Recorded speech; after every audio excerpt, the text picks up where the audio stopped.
নমস্কার, আমি স্বপন। ইভিএম টিভিতে আপনাদের সকলকে স্বাগত। বাঁচাও মোদি বাবা, বাঁচাও মোদি বাবা বলে চিৎকার করছেন নাকি পশ্চিমবাংলা থেকে পিসি এবং ভাইপো। সে কারণেই নাকি আগামী 20 তারিখে তিনি হাতে পায়ে ধরতে গেছেন নরেন্দ্র মোদির কাছে। অভিযোগ কে করছেন? পশ্চিমবাংলার বিরোধী দলনেতা এবং এই মুহূর্তে পশ্চিমবাংলার সব থেকে জনপ্রিয়তম যে রাজনৈতিক ব্যক্তিত্ব পশ্চিমবাংলায় রয়েছেন শুভেন্দু অধিকারী।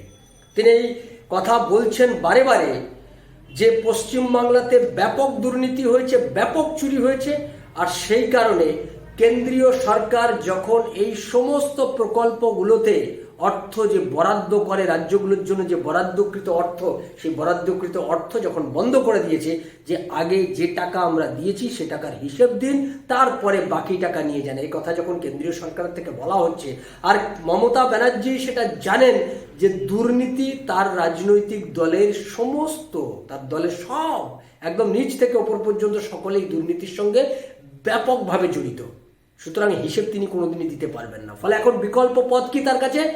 এটা সম্পূর্ণ পলিটিক্যাল ভেন্ডেটা, এই শব্দটাকে ব্যবহার করে, অর্থাৎ রাজনৈতিক উদ্দেশ্য প্রণোদিতভাবে রাজ্য সরকারকে ভাতে মারার পরিকল্পনা করা হচ্ছে।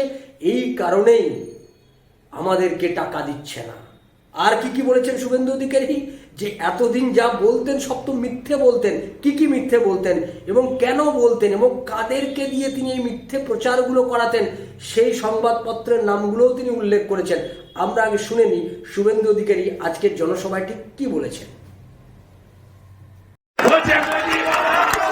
মোদি বাবা পার করেগা, বাঁচাও মোদি বাবা, বাঁচাও, টাকা দাও, ভিখারি হয়ে গেছে রাজ্য, টাকা দাও। তাহলে এতদিন যে বলছিলে পিসি সব দিচ্ছে আর ভোট বিজেপি নিয়ে চলে যাচ্ছে, এখন কি বলবে? এখন তো প্রমাণ হলো বাংলা আবাস যোজনা নাই, ওটা প্রধানমন্ত্রী আবাস যোজনা। এখন তো প্রমাণ হলো বাথরুম গুলো মিশন নির্মল বাংলা নয়, ওটা স্বচ্ছ ভারত অভিযান। এখন প্রমাণ হলো বাংলা সড়ক যোজনা বলে কিছু নেই, প্রধানমন্ত্রী গ্রাম সড়ক যোজনা। এখন প্রমাণ হলো জল স্বপ্ন বলে কিছু নেই, সবই জল জীবন মিশন। এখন প্রমাণ হলো ওই মুখ্যমন্ত্রীর হাঁড়ি, চাল আর গমের বস্তার উপরে হাঁড়ি চিহ্ন, নিচে লেখা খাদ্য সাথী, ঢপের চপ, ওই হাঁড়িতে কিছু নাই, ধপরা হাঁড়ি, ওই ঠেকিতে কিছু নাই। এটা প্রধানমন্ত্রী অন্ন সুরক্ষা যোজনা, মাথা পিছু 5 কেজি চাল অথবা গম অথবা আটা, 6 জন থাকলে 30 কেজি ঝুলিয়ে ঝুলিয়ে নিয়ে আসেন আপনারা। দেশে 82 কোটি, রাজ্যে 6.5 কোটি। এখন প্রমাণ হলো 100 দিনের টাকা, 100 দিনের কাজ সব কেন্দ্রে মোদি বাবুর, ভারত সরকারের। আজকে মমতা ব্যানার্জি যে 12.5 বছর ধরে শুধু মিথ্যা কথাগুলো বলে গেছে, আর চটি চাটা বর্তমান আনন্দবাজার এরা এগুলো ছেপে গেছে। এই চটি চাটাগুলো বন্ধ, বয়কট করবেন তো? করবেন না? বর্তমান কেউ করবেন না? হাত তুলে বলুন। শুনলেন শুভেন্দু অধিকারী কি বলেছেন। অর্থাৎ এই যে কেন্দ্রীয় প্রকল্পগুলো যেগুলো বাংলায় আসলে প্রধানমন্ত্রী আবাস যোজনা, বাংলা আবাস যোজনা তৈরি হয়ে যাচ্ছে। অর্থাৎ কেন্দ্রীয় সরকারের দেয় অর্থে যে প্রকল্পগুলো চলছে, সেই সমস্ত প্রকল্পগুলো বাংলায় ঢুকলে তার নাম পরিবর্তন হয়ে যাচ্ছে 1 নম্বর।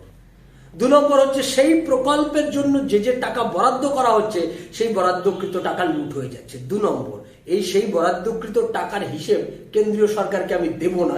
3 নম্বর, আর এই সমস্ত কারণে কেন্দ্রীয় সরকার বরাদ্দটা দিচ্ছে না। এখন কিন্তু বাংলার মানুষের কাছে এটা প্রমাণিত হয়ে গেল যে আসলে যে টাকাটা মমতা ব্যানার্জি দাবি করতেন যে আমি টাকা দিই, সেটা যে মমতা ব্যানার্জি দিচ্ছেন না, এটা কিন্তু প্রমাণিত হয়ে গেল। তার বাইরে তিনি 2টি সংবাদ মাধ্যম সম্পর্কে বলেছেন, যে 2টো সংবাদ মাধ্যম প্রত্যেক দিন বাংলার মানুষের কাছে ভুল এবং বিভ্রান্তিকর তথ্য দিচ্ছেন, মিথ্যা প্রচার করছেন বলে তিনি দাবি করেছেন। এবং আমরা আজকে দাঁড়িয়ে এটা বলতে পারি যে পশ্চিমবাংলায় যে ব্যাপক দুর্নীতি হয়েছে, পশ্চিমবাংলায় যে বিপুল দুর্নীতি হয়েছে সেই দুর্নীতি থেকে দৃষ্টি ঘুরিয়ে দেওয়ার জন্য, নজর ঘুরিয়ে যাওয়ার জন্য কেউ কেউ কোনো সংবাদ মাধ্যম অতিমাত্রায় সক্রিয় হয়ে উঠেছে কয়েকদিন ধরে, এটা কিন্তু আমরা দেখতে পাচ্ছি।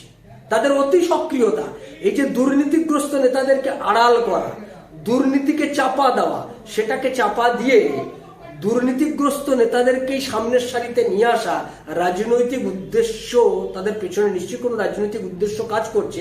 কিন্তু এটা বাংলার মানুষ বুঝতে পারছে যে এই সংবাদ মাধ্যমগুলোর মধ্যে নিশ্চয়ই কোথাও একটা বোঝাপড়া হয়েছে, দুর্নীতির সঙ্গে কোথাও একটা বোঝাপড়া হয়েছে।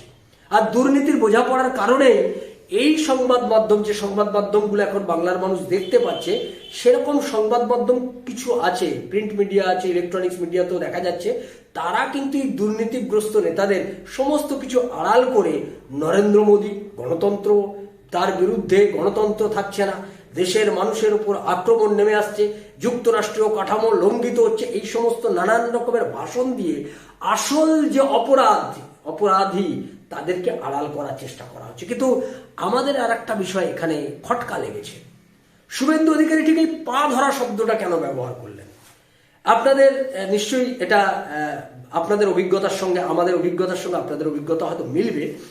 মমতা ব্যানার্জি কিংবা অভিষেক ব্যানার্জি পশ্চিমবাংলার মানুষের এই মানুষের এত দুঃখ, 1 কোটি ভুয়ো জব কার্ড হয়েছে, তাতে প্রায় 1200 কোটি টাকা লুট হয়েছে, যারা লুট করলেন তারা গরিব মানুষ টাকা পাচ্ছেন না বলে তাদের এত কাতর হৃদয়, এত দুঃখে ভরে যাবে যে তারা প্রয়োজনে গিয়ে নরেন্দ্র মোদীর পা গিয়ে জড়িয়ে ধরবে। এইরকম রাজনীতিবিদ অন্তত মমতা ব্যানার্জি কিংবা অভিষেক ব্যানার্জি কেউই নন। পা ধরার প্রয়োজনও নেই, একজন রাষ্ট্রনেতা আর একজন রাষ্ট্রনেতার পাই বা ধরবেন কেন?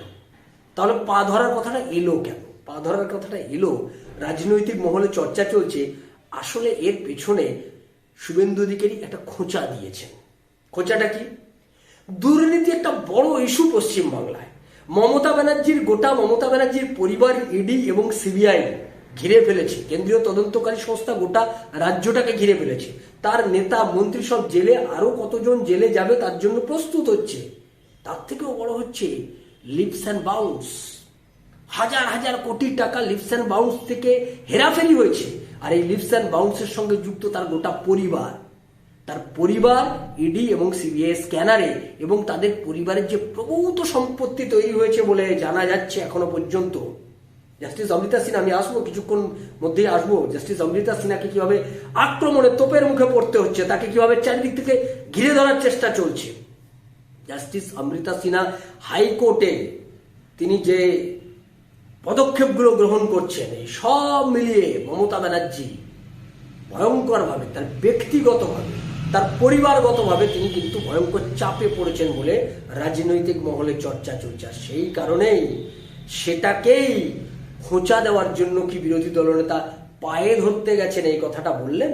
আমাদের এই সমস্ত বিষয়ের উপর নজর থাকবে যে আগামী 20 তারিখ ঠিক কি ঘটনা ঘটে, কিভাবে গোটা বিষয়টাকে নরেন্দ্র মোদী বা ডিল করেন, মমতা ব্যানার্জি বা কাদেরকে সঙ্গে নিয়ে শেষ পর্যন্ত ওখানে গিয়ে হাজির হন, এই সমস্ত বিষয়ের উপর আমাদের নজর থাকবে। আপনারা নজর রাখুন ইভিএম টিভির পর্দায়। নমস্কার।